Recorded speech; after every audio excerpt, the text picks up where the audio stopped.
देखने सुनने वालों के नाम का सलाम पहुँचे।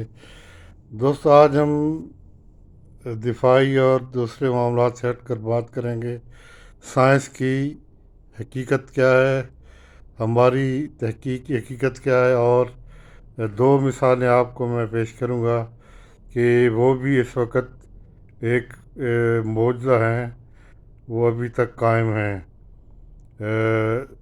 तो दोस्तों, अल्लाह ताला फरमाते हैं कि मैंने 6 दिन में ये ज़मीन पैदा की, इसमें मईशत के सामान रखे और सारी 7 दिन में मुकम्मल किया। 2 दिन आसमानों 7 आसमानों को बनाया और फिर हर आसमान पर उसका हुक्म नाज़िल किया। ये हुक्म वही है जिसकी हम अभी तलाश करते हैं साइंस में। देखते हैं चीज़ों का रब्त, उनकी बनावट, उसकी एक दूसरा ताल्लुक़, और हम भी समझते हैं साइंसदानों को ये एक किस्म का एक उनका मसला है कि यही जो कानून हैं यही यूनिवर्सल हैं, यही तमाम कायनात पर मुहित है। हालांकि ऐसा नहीं है। जब उसने फरमा दिया कि हमने 7 आसमानों पे उसका हर एक का हुक्म भेजा, उसका मतलब ये कतई नहीं कि तमाम अहकाम यूनिवर्सल हैं। हो सकता है कि दूसरे आसमान के अहकामात और हों, तीसरे के, चौथे के, पाँचवें के और हज़ल का 7वें के। तो ये साइंस कोई चीज़ ईजाद नहीं कर सकती, कोई इख्तरा नहीं कर सकती। वो सिर्फ़ उन असूलों के रवाबित, उनके जिन कुलियात पर ये काम करते हैं, वो कुलियात को ढूंढती है। यही सिर्फ साइंस यही कुछ कर सकती है, कोई चीज़ तख्लीक नहीं कर सकती। अब आप उनसे साइंस के अगर कहा जाए आप किसी अदम से किसी चीज़ को वजूद में लाएं, तो वो ऐसा नहीं कर सकती। मिसाल के तौर पर उनको कहा जाए कि इतनी तहकीक है, इतने ज़बर ज़राए हैं, आप एक ज़िंदा सेल बनाकर दिखाएं जो रिप्रोड्यूस कर सकता हो, जो अपनी जैसी तख्लीक कर सकता हो। कतई तौर पर नहीं कर सकते।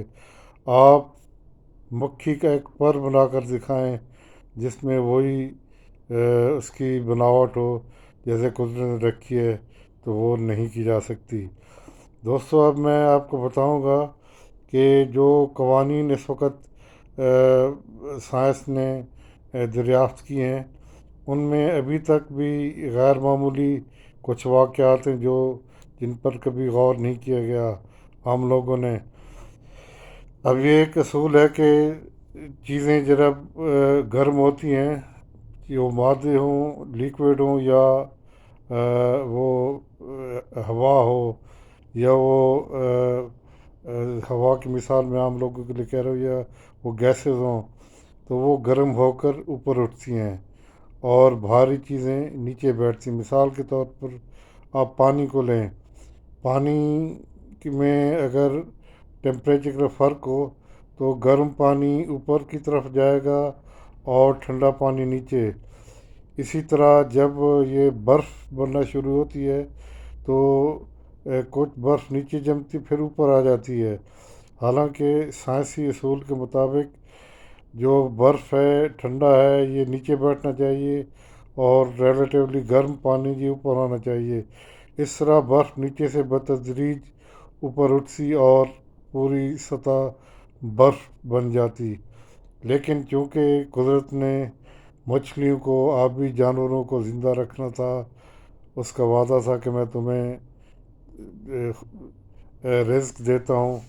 चुनांचे रिज़्क देने के लिए अल्लाह ताला ने ये कानून बदल दिया कि बर्फ़ जब आप चले जाएं बर्फ़ानी समंदरों में, तो असूली तौर पर नीचे से बर्फ़ ऊपर आती है और ऊपर तक बर्फ़ होती है, तमाम जानवर जम कर मर जाते। लेकिन जब ये कानून बदल दिया गया आबी मखलूक की ज़िंदगी हयात के लिए, उसको रिस्क देने के लिए, फिर जब पानी एक सतह से ज़्यादा ठंडा होता है तो फिर ऊपर बर्फ़ बनना शुरू हो जाती है और नीचे का पानी ریلیٹیولی گرم رہتا ہے تاکہ وہ اپنی مخلوق کو زندہ رکھے اور اس کو خوراک بہم پہنچائے۔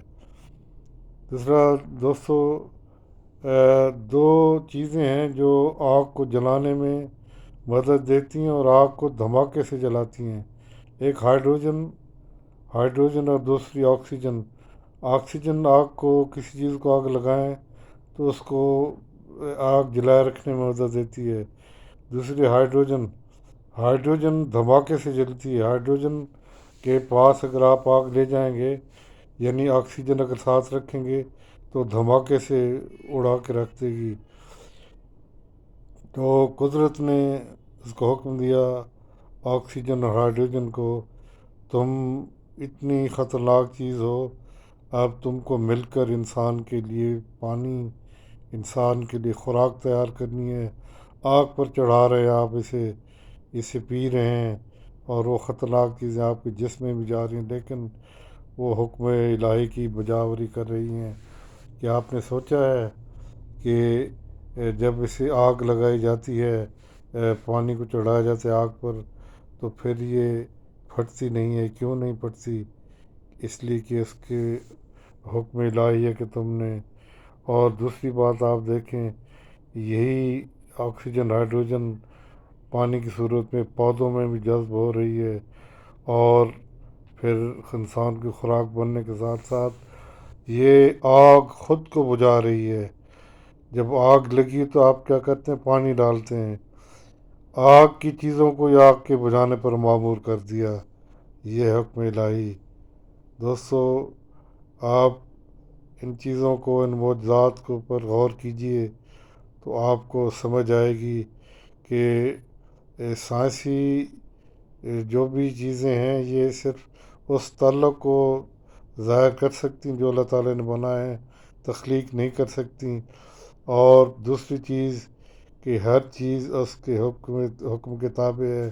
اسی طرح پھر اللہ تعالیٰ فرماتے ہیں کہ قیامت کے دن تمام سمندر اور دریا آگ ہوں گے۔ یہ کیوں کرو گا؟ اس لیے کہ پھر اللہ تعالیٰ فرمائے گا کہ پانی کو کہ اب تم وہی کام کرو جو تمہاری فطرت میں رکھ دیا گیا تھا آکسیجن اور ہائیڈروجن کی صورت میں، تو پھر یہ آگ بن جائے گا اور پھر اللہ تعالیٰ کا وعدہ قیامت یہ تو پورا ہو کر رہنا ہے۔